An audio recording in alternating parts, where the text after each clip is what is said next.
All right, I'm Taylor Gordon with Diamond T Horsemanship. Get ready for some action.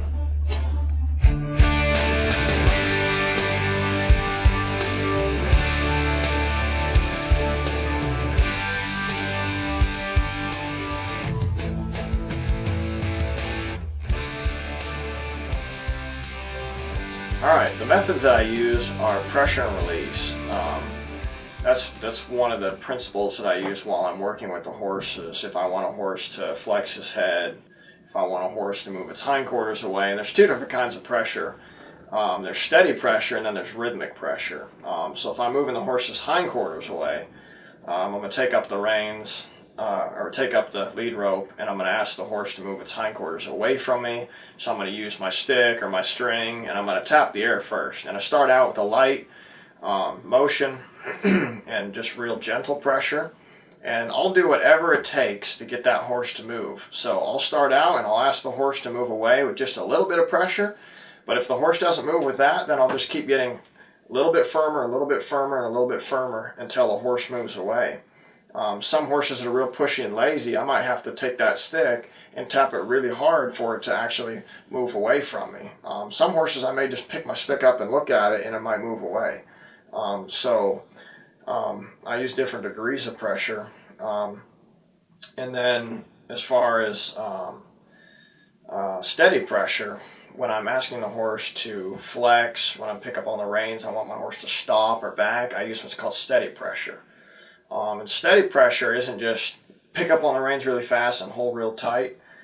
Steady pressure, I give him a chance. I want to give the horse a chance to give with just a little bit of pressure. So I'll apply rein pressure and I'll put, say, 2 pounds of pressure on the reins.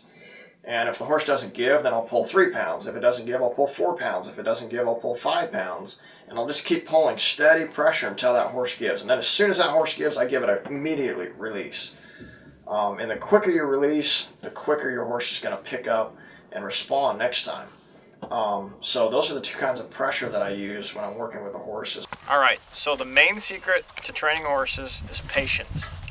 Another technique that I use, it's not really a technique, it's a characteristic that is really necessary in working with horses, with humans, with anything. And that's quiet patience. And you can take that and you can go a lot of different directions with that term. But when you're working with a horse, a lot of horses, starting horses, what I do a lot of, and these horses come in, they're fearful, they're young, they're scared of you because humans are classified as predators, horses are classified as prey animals. And so when you're working with a horse, you have to tell that horse that you're trustworthy enough for them to trust you and for them not to act fearful around you, a predator, and them a prey.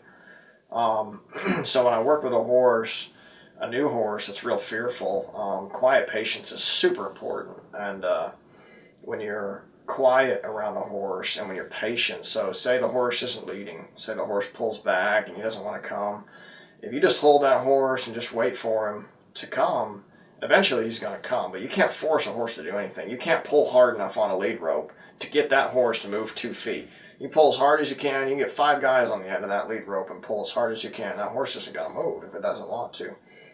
So that's an important thing to recognize, that you can't force a horse to do anything. Technically you can't. So we have to build a partnership and a relationship with that horse to where the horse trusts you and the horse is a willing partner in everything that you want it to do. And if you can get your horse to trust you and to be a willing partner, then you can go a long ways and riding will be fun and exciting.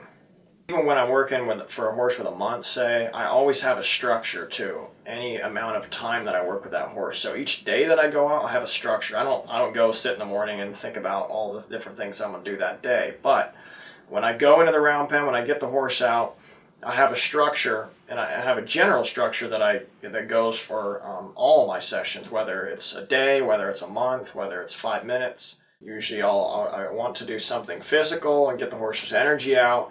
And then I go to desensitize. And a lot of young horses need a lot of desensitizing, and they also need a lot of different exercises. I try to structure my sessions so that I wear the horse out a little bit, and then when it's tired and it's looking for a rest, then I say, okay, when we go and, I try to scare you. Every time I try to scare you, then you'll get a rest, then pretty soon they'll start looking for that rest. And as soon as you start desensitizing, as soon as you start smacking the ground and trying to scare them, they're going to be more ready to stand still. And if you're not building confidence, if you get to a point in your training where the horse is losing confidence in you or in the equipment that you use, you've got to stop and go back. And I've learned some of that the hard way. It's really important to make sure that every time you go out there, that horse is building confidence. And sometimes you'll find that you'll go out and work with a horse, especially with these young horses. You'll go out on a day that's nice, you get a lot done, you go out the next day, it'll be windy, and the horse is just not going to act the same. And you'll find that a lot of times. When I get a young horse in that's real fearful, I try to structure my sessions again, and I do a lot more desensitizing with a horse that's generally more fearful, and a lot less moving their feet around, because when you move a horse's feet around, you're kind of asking the energy level to go up, and when you're desensitizing, it helps them to calm down and be a little bit more quiet. So, like I said, everything that I do, I try to set the horse up for success. So when I structure a session, everything that I do is going to be with that horse's success in mind, and I always am trying to build confidence. Okay, I hope this was helpful to you. Feel free to contact me with any questions or for more information. Have fun and be safe.